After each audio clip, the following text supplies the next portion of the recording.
Edgar Allan Poe, The Masque of the Red Death. The Red Death had long devastated the country. No pestilence had ever been so fatal or so hideous. Blood was its avatar and its seal, the redness and the horror of blood. There were sharp pains and sudden dizziness, and then profuse bleeding of the pores with dissolution. The scarlet stains upon the body and especially upon the face of the victim were the pest ban which shut him out from the aid and from the sympathy of his fellow men. The whole seizure, progress and termination of the disease were the incidents of half an hour. But the Prince Prospero was happy and dauntless and sagacious. When his dominions were half depopulated, he summoned to his presence 1,000 hale and light-hearted friends from among the knights and dames of his court, and with these retired to the deep seclusion of one of his castellated abbeys. This was an extensive and magnificent structure, the creation of the prince's own eccentric yet august taste. A strong and lofty wall girdled it in. This wall had gates of iron. The courtiers, having entered, brought furnaces and massy hammers and welded the bolts. They resolved to leave means neither to ingress or egress to the sudden impulses of despair or of frenzy from within.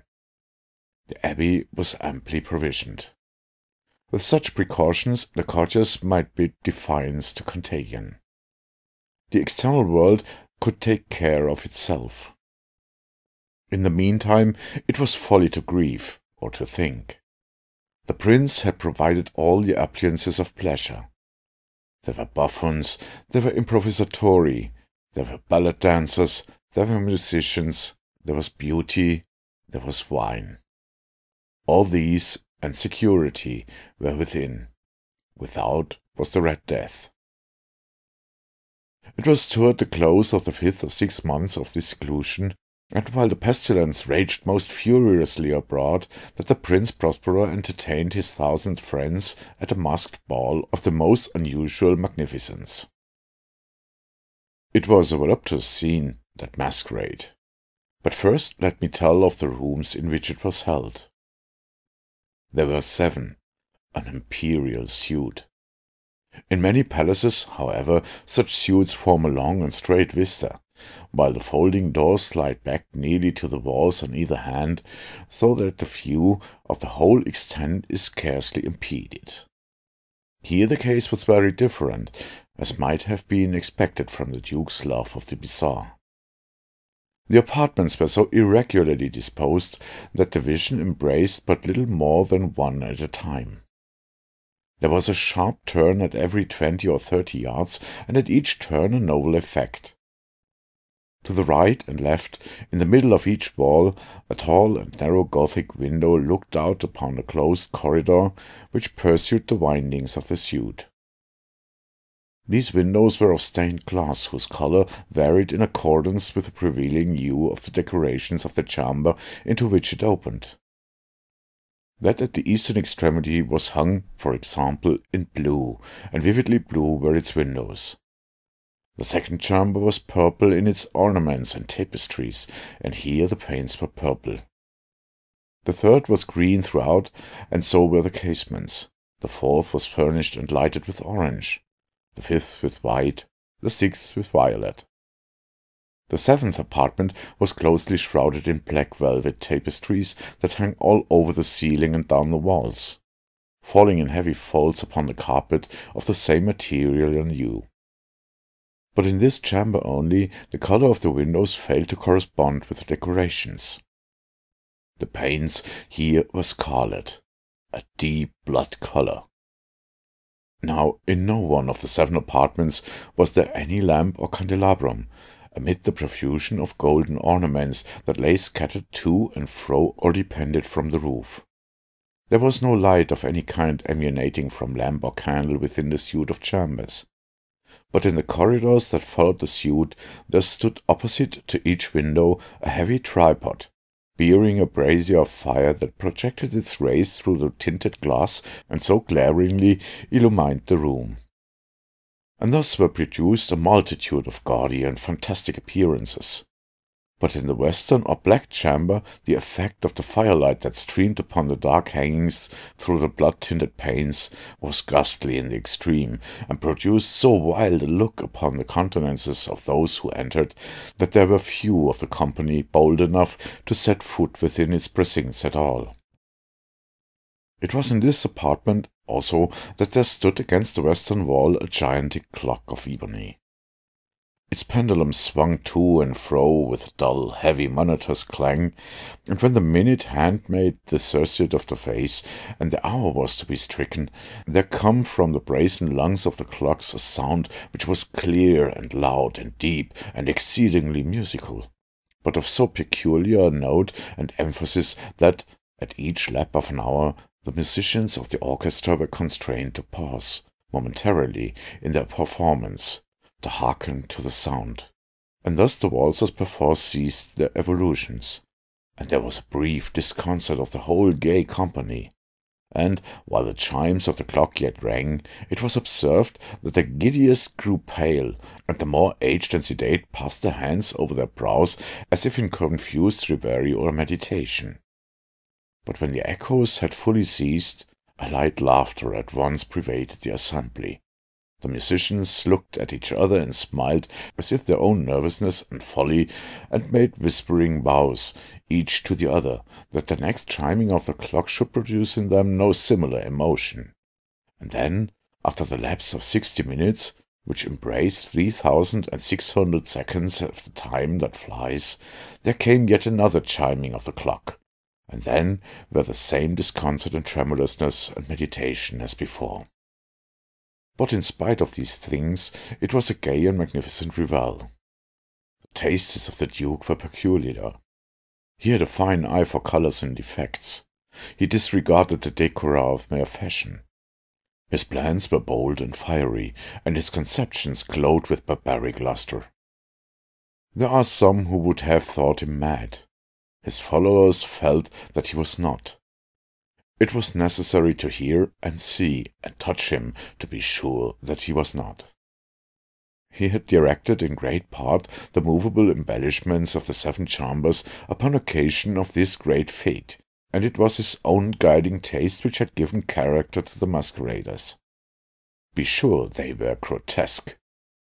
There were much glare and glitter and piquancy and phantasm, much of what has been since seen in Hernani.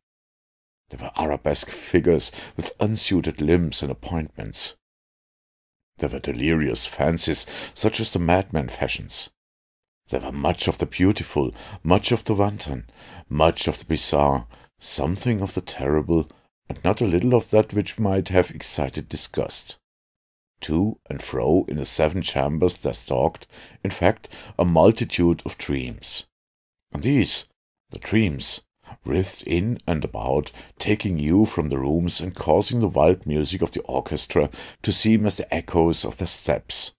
And, anon, there strikes the ebony clock which stands in the hall of the velvet. And then, for a moment, all is still, all is silent, save the voice of the clock. The dreams are stiff frozen as they stand, but the echoes of the chime die away. The dreams live, and with to and fro more merrily than ever, taking you from the many-tinted windows through which streams the ray from the tripods. But to the chamber which lies most westwardly of the 7th, there are now none of the maskers who venture. For the night is waning away, and there flows a ruddier light through the blood-coloured panes, and the blackness and the sable drapery appalls, and to him whose foot falls upon the sable carpet, there comes from the near clock of ebony a muffled peal more solemnly emphatic than any which reaches their ears who indulge in the more remote gaieties of the other apartments. But these other apartments were densely crowded, and in them beat feverishly the heart of life. And the revel went whirlingly on, until at length there commenced the sounding of midnight upon the clock. And then the music ceased, as I have told, and in the evolutions of the waltzers were quieted. And there was an uneasy cessation of all things as before. But now there were 12 strokes to be sounded by the bell of the clock, And thus it happened, perhaps, that more thought of crept with more of time into the meditations of the thoughtful among those who revelled. And thus, too, it happened, perhaps, that before the last echoes of the last chime had utterly sunk into silence, there were many individuals in the crowd who had found leisure to become aware of the presence of a masked figure which had arrested the attention of no single individual before. And the rumor of this new presence having spread itself whisperingly around, there arose at length from the whole company a buzz or murmur expressive to disapprobation and surprise, then finally of terror, of horror, and of disgust. In an assembly of phantasms such as I have painted, it may well be supposed that no ordinary appearance could have excited such sensation. In truth, the masquerade licenses of the night was nearly unlimited, but the figure in question had out-Heroded Herod and begun beyond emotion. Even with the utterly lost, to whom life and death are equally jests, there are matters of which no jest can be made. The whole company, indeed, seemed now deeply to feel that in the costume and bearing of the stranger neither wit nor propriety existed. The figure was tall and gaunt, and shrouded from head to foot in the habiliments of the grave. The mask which concealed the visage was made so nearly to resemble the countenance of a stiffened corpse that the closest scrutiny must have had difficulty in detecting the cheat. And yet all these might have been entered, if not approved, by the mad revellers around. But the mummer had gone so far as to assume the type of the Red Death. His vesture was dabbled in blood, and his broad brow, with all the features of the face, was besprinkled with the scarlet horror. When the eyes of Prince Prospero fell upon his spectral image, which with a slow and solemn movement, as if more fully to sustain its role, stalked to and fro among the waltzers, he was seen to be convulsed in the first movement with a strange shudder either of terror or distaste, but in the next his brow reddened with rage. "Who dares?" he demanded hoarsely of the courtiers who stood near him. "Who dares insult us with this blasphemous mockery? Seize him and unmask him, that we may know whom we have to hang at sunrise from the battlements." It was in the eastern or blue chamber in which stood Prince Prospero as he uttered these words. They rang throughout the 7 rooms loudly and clearly, for the prince was a bold and robust man, and the music had become hushed at the waving of his hand. It was in the blue room where stood the prince, with a group of pale courtiers by his side. At first, as he spoke, there was a slight rushing movement of his group in the direction of the intruder, who, at the moment, was also near at hand, and now, with deliberate and stately step, made closer approach to the speaker.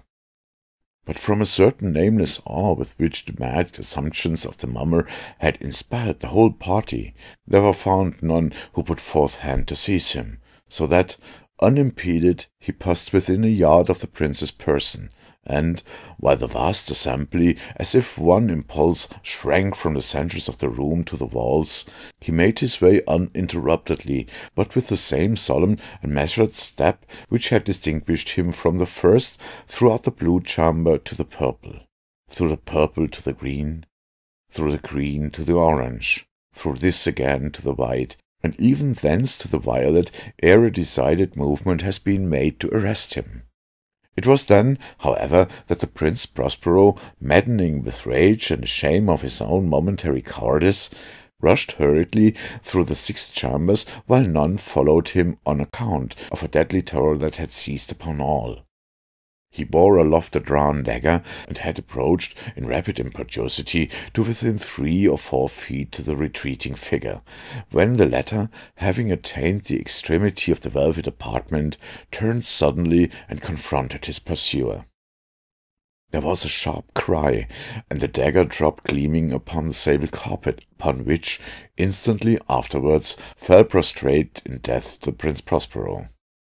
Then, summoning the wild courage of despair, a throng of the revellers at once threw themselves into the black apartment and, seizing the mummer, whose tall figure stood erect and motionless within the shadow of the ebony clock, gasped in unutterable horror at finding the grave cerements and corpse-like mask, which they handled with so violent a rudeness, untenanted by any tangible form. And now was acknowledged the presence of the Red Death. He had come like a thief in the night, and one by one dropped the revellers in the blood-bedewed halls of their revel, and died each in the despairing posture of his fall. And the life of the ebony clock went out with that of the last of the gay, and the flames of the tripods expired, and darkness and decay and the Red Death held illimitable dominion over all.